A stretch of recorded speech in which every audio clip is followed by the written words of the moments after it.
کہ ایک زمانے میں روٹی مہنگی ہو گئی تھی، تو ایک وزیر با تدبیر تو نہیں کہہ سکتا، بے ضمیر کہہ سکتا ہوں، اس نے کہا تھا اگر روٹی دستیاب نہیں ہے تو ڈبل روٹی کھا لو۔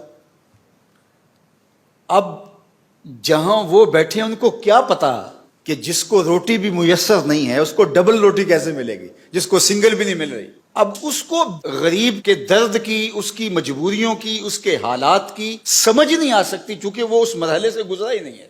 اس نے روٹی کے میسر نہ ہونے کے مفہوم کو کچھ اور سمجھ لیا اور کہا کوئی بات نہیں، روٹی نہیں ملتی تو ڈبل روٹی لے لو۔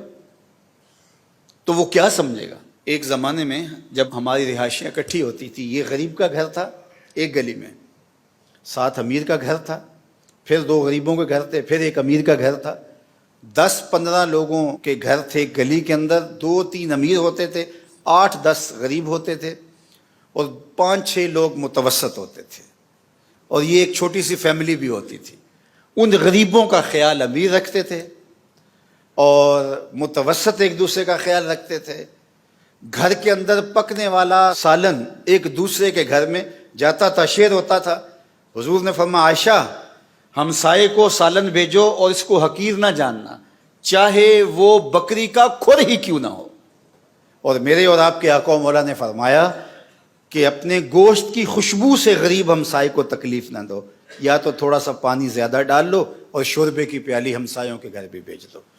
اور اگر ایسا نہیں کر سکتے تو ایسے زاویے اور ایسے وقت کے اندر کھانا پکاؤ کہ غریب کے بچوں تک اس کی خوشبو نہ پہنچ پائے، کہ وہ اگر ضد کر بیٹھا اپنے ماں باپ سے تو ماں باپ اس ضد کو پورا نہیں کر پائیں گے۔ لوگ پھل بھی لاتے تھے، یا تو چھپا کے لاتے تھے اور یا پھر وہ تھوڑا سا پلیٹ میں ڈال کر کے ہمسایوں کے گھر بھی بھیج دیتے تھے۔ جو غریب تھے ان کو بھی کچھ نہ کچھ ان چیزوں کا حصہ مل جاتا تھا۔ متوسط لوگوں کے اندر بھی یوں شیئرنگ ہوتی تھی اور وہ ایک دوسرے سے محبت بڑھتی تھی، اور جو برتن آتا تھا اس کو پھر خالی نہیں لٹایا جاتا تھا، اس میں چینی ڈال کر، اس میں بادام ڈال کر، اس میں مکھانے ڈال کر، اس میں پتاشے ڈال کر اس کو واپس بھیجا جاتا تھا، اور کچھ نہیں تو چھوارا ڈال دیا جاتا تھا۔ یہ اس عمر کے لوگوں نے نہیں دیکھا، ہم نے تو دیکھا ہے، ہم تو اس مرحلے سے گزرے ہیں۔ جو چیزیں پکتی تھیں ہمسایوں کے اندر آتی تھی اور ادھر کی ادھر جاتی تھی، اور ایک پرسکون معاشرہ تھا دولت کی کمی کے باوجود۔ لیکن پھر کیا ہوا؟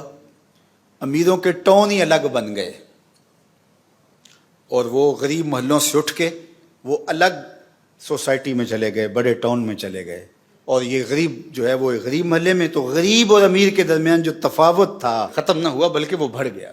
اہل اقتدار اور جو رعایا ہے وہ بھی الگ الگ خانوں میں بٹ گئے، اور معاشرہ ہمارا اس وقت تشدد میں مبتلا ہے، اور یہ ایسے معاشرے کبھی بھی سکون نہیں پاتے، ایسے معاشرے کبھی بھی قرار نہیں پاتے۔ ریاست ماں ہوتی ہے اور اس کو اپنے تمام افراد کو بنیادی سہولتیں مکمل فراہم کرنی چاہیے۔ جس طرح ایک شہر کے باسی کی سہولتیں ہیں، اس طرح ایک دیہات کے شخص میں بسنے والے کو بھی ایسی ہی برابر سہولتیں میسر ہونی چاہیے۔ اور دنیا کے جو مہذب ملک مانے جاتے ہیں، جنہوں نے اسلام کو پڑھا ہے اور اپنایا ہے، وہاں جا کے آپ دیکھ لیں آپ کو ایسا ہی ملے گا۔ تو یہ جو تفاوت ہے یہ آہستہ آہستہ پھر معاشروں کو توڑ کے رکھ دیتا ہے، اور معاشرے عدل پہ قائم رہتے ہیں، معاشرے ظلم پہ کبھی قائم نہیں رہتے۔ سیدنا علی المرتضیٰ مولا کل جہاں کا قول ہے کہ الملک یدوم بالکفر ولا یدوم بالظلم، ملک کفر کے ساتھ تو قائم رہ سکتا ہے، ظلم کے ساتھ قائم نہیں رہ سکتا۔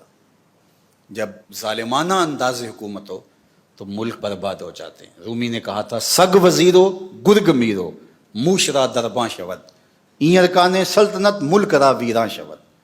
سگ وزیرو کتا وزیر ہو، گرگ میرو اور بھیڑیا بادشاہ ہو، موشرا درباں شود اور جو چوہا ہے وہ وزیر دفاع ہو، این ارکان سلطنت جب کسی ملک کی وزارتیں ایسے بٹیں ملک را ویراں شود تو ملک ویراں ہو جاتا ہے۔ ہر شاخ پہ الو بیٹھا ہے، انجام گلستان کیا ہوگا۔ یہ 14 اگست گزرا ہے، اور اس مرتبہ پہلی مرتبہ لوگوں نے برملا کہا کہ ہمیں آزادی منانے کی، جشن منانے کی کوئی ضرورت نہیں، کسی نے پاکستان کے نظریے پہ بات کی، کسی نے جھنڈے پہ بات کی، کسی نے بانیان پاکستان کا مذاق اڑایا، کسی نے کچھ کیا۔ باہر کے را گلی میں را مسوس، فارسی کا ایک ضرب المثل ہے، باہر کے را گلی میں را مسوس، اگر گدڑی میں کمبل میں پسو پڑ جائیں تو اس کو جھاڑ کر کے پسو ہٹائے جاتے ہیں، کمبل نہیں جلایا جاتا۔ دانش مند آدمی کبھی بھی کمبل نہیں جلاتا، پسو ہٹاتا ہے۔ اس میں ملک کا کیا قصور ہے، نظری کا کیا قصور ہے؟ یہ جو پسو پڑ گئے ان کو ہٹاؤ۔ لیکن ملک پہ بات ہوئی، اور دوسری جانب جو ذمہ دار ہیں وہ جس بھی منصب پہ ہیں ان کو سوچنا پڑے گا کہ یہ ایسا کیوں ہوا۔ بے وجہ ساری چیزیں نہیں ہوتی، اس کے پیچھے کچھ عوامل ہوتے ہیں جس کے نتیجے کے اندر اس طرح کے ذہن پنپتے ہیں۔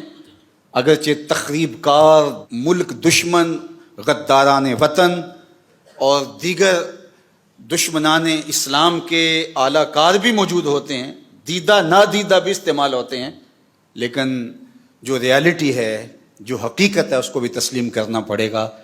جب غریب اور امیر کے لیے الگ الگ نظام ہوں گے، جب ملک کے اندر عدل قائم نہیں ہوگا، عدل فروخت ہوگا، بکے گا اور انصاف عنقا ہو جائے گا، تو پھر لوگوں کا اعتماد اٹھ جائے گا۔ پھر لوگ وہی کہیں گے کہ امراء کے گھروں کو آگ لگا دو، پھر خونی انقلاب آتے ہیں۔ اور اس وقت پاکستان جن مشکل حالات سے گزر رہا ہے، سمجھدار، سنجیدہ اور جو فیصلہ ساز منصبوں پہ بیٹھے ہیں ان کو ضرور ان حالات سے صرف غصہ کھانے کی بجائے انہیں تجزیہ کر کے اس کا جو ہے وہ کوئی قابل عمل حل نکالنا پڑے گا اور لوگوں کی محرومیوں کو دور کرنا پڑے گا۔ اور انشاءاللہ ہمارا یقین ہے کہ یہ ملک مٹنے کے لیے نہیں بنا تھا انشاءاللہ، اور یہ ملک کے اندر جو خرابیاں ہیں، یہ جو کچھ ہو رہا ہے، جو تقسیم ہو گئی ہے، تو اس کی وجہ سے ہوئی ہے کہ ہم نے اس نظریے سے غداری کی ہے، نظریہ اسلام سے، جس کے لیے ملک حاصل کیا تھا۔ جب ہم ادھر آئیں گے اور نظام خلافت کی طرف ہم سفر کا آغاز کریں گے تو اللہ کی رحمتیں نازل ہونا شروع ہو جائیں گی انشاءاللہ۔